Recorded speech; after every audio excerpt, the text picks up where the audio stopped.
What's on your plate? For most of my life, I ate whatever I wanted as long as it tasted good. That was my only criterion. Well, within reason. Chocolate cake for breakfast? No way. But a chocolate chip muffin? Yeah, why not? But then everything changed. I told my doctor that I was afraid I was developing Alzheimer's disease, and she agreed. Ouch.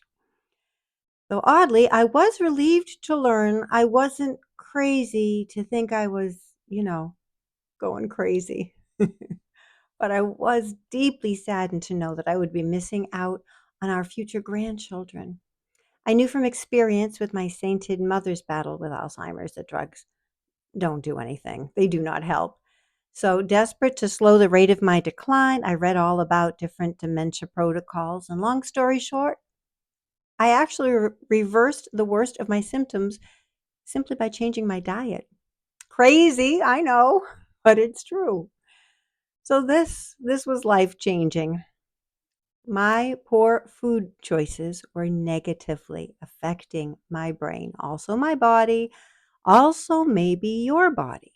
See, Alzheimer's is only one chronic illness that can and does develop slowly over years from chronic inflammation caused by poor food choices. Other chronic illnesses linked to poor diet include diabetes, heart disease, autoimmune disorders, mood disorders, some cancers. Oh, and excess weight. Excess weight, but you knew that. Now that I understand the link between food and health, it seems so obvious to me now, I am mindful of every bite of food. Is the pleasure of eating a bagel for breakfast worth the trade off of escalating dementia? No, it is not. So these days, four questions guide my food choices, and I thought I would share them with you. And the first one might surprise you. Number one, does it taste good? Food should be delicious. I mean, if it doesn't taste good, I'm not eating it.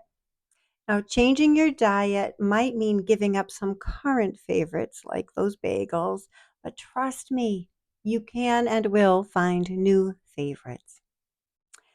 Number two, is it nutritious? Something I never took into account before. If we care about our health, we need to care about what we are feeding our bodies. Lots of things are edible, not so many are nutritious. What is essential to human health? Essential proteins, essential fats. So I prioritize protein and natural fat. My goal is 30 grams of protein per meal with healthy fats to match or exceed. My meals are mostly meat, eggs, dairy, some non-starchy vegetables, some nuts. I do eat plants for variety, but they are not the star of my plate. I usually reach for non-starchy vegetables and berries that are rich in antioxidants and other beneficial micronutrients. I'm not going to waste my time with lettuce, just not. Fun fact, eating protein and fat do not make you fat. Do not make you fat. Only carbs feed fat cells. Okay, question number three. How does this food affect my body and mind today, right now? Not long term, but right now. And protein and natural fat leave me calm and satisfied. Check and check. Carbs, they may feed my soul and delight my taste buds, but there is a high price to pay. They spike my blood sugar, which leads to highs and lows, both in energy and mood. Carbs also make me crave more carbs in the moment and leave me hungry just an hour or two later. Question number four, the last question, one I never considered because I never thought I had to. Is this food harmful to my health? Many foods we trust do contain harmful ingredients. Processed carbs like sugar, unnatural seed oils, and questionable additives are in most of the foods in our grocery stores.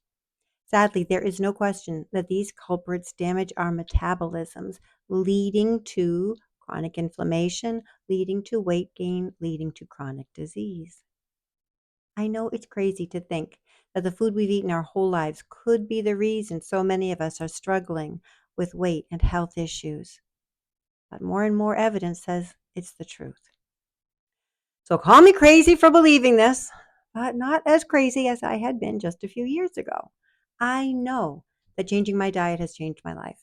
It helped me reclaim my health, restore my mind, lose a few pounds. I think it can help you too. Thank you for spending some time with me today. If you're interested in more, check the descriptions for links to a couple of resources. Until next time, stay strong, wise, kind, and good by choosing good food for good health. YouTube thinks you'll like this video next.